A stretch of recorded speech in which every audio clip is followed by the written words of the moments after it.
শাহ আলী সাহেবের নাম, গোলাপ শাহুজুর নাম এবং কেল্লা বাবার নাম, এই নাম নেওয়ার কারণে এরা কইতেছে আমি বলে কেল্লার নাম দিয়ে বলে জিকিরি করি। এটা জিকিরি কি কেল্লার নামে হয়? জিকির করছে কা? হয়তো এখানে মুর্শিদের শান গাইছি, কথা কোন ঠিক না বেটে?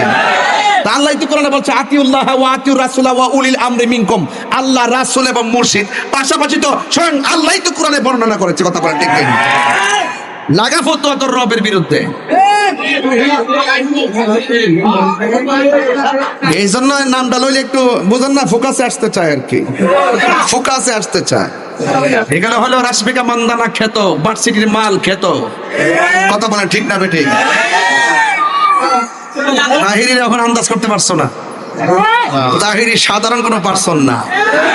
তাহিরি হকের জন্য, ন্যায়ের জন্য, যৌক্তিক দাবিতে জীবন বাজি রাখতে সেকেন্ড পর্যন্ত চিন্তা করে নাও, কথা বলেন ঠিক কিনা বলেন? তো তাহিরি বাবারে মাজার বাজারে বলে কেন? বাবা জোরদার, জোরদারে বাবা কইতার, আর আল্লাহর ওলির বাবা কইলে দুশো জায়গায় দোকানে যায় বাবা জোরদা আসিনি, হ্যাঁ ফতোয়া নাই।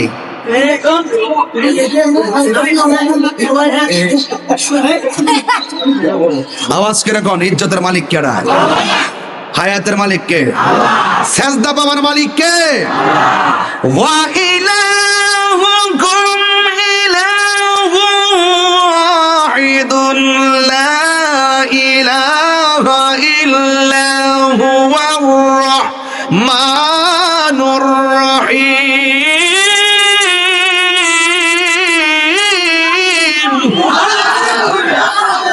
সেজদা বাবার মালিক কে?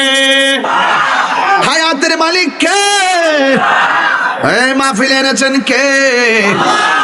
ইবাদত করব একজনে, তিনি কে? আল্লাহ বলে হ্যাঁ ঈমানদারগণ, আমি আল্লাহর উপরে ঈমান আনো। আল্লাহর হাবিব বলেন আল্লাহ সব মাফ করে দিতে পারে, কিন্তু দুইটা গুনাহ আল্লাহ মাফ করবে না।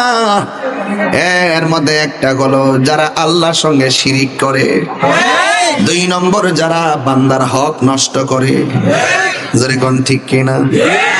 মাজারে গিয়া কি জিয়ারত করি না সেজদা করি? মাজারে গিয়া কি জিয়ারত করি না ইবাদত করি? জিয়ারত করা সুন্নাত আমার নবীর কথা, কথা বলেন ঠিক কিনা? এই জন্য যুবক ফতোয়া দেওয়ার আগে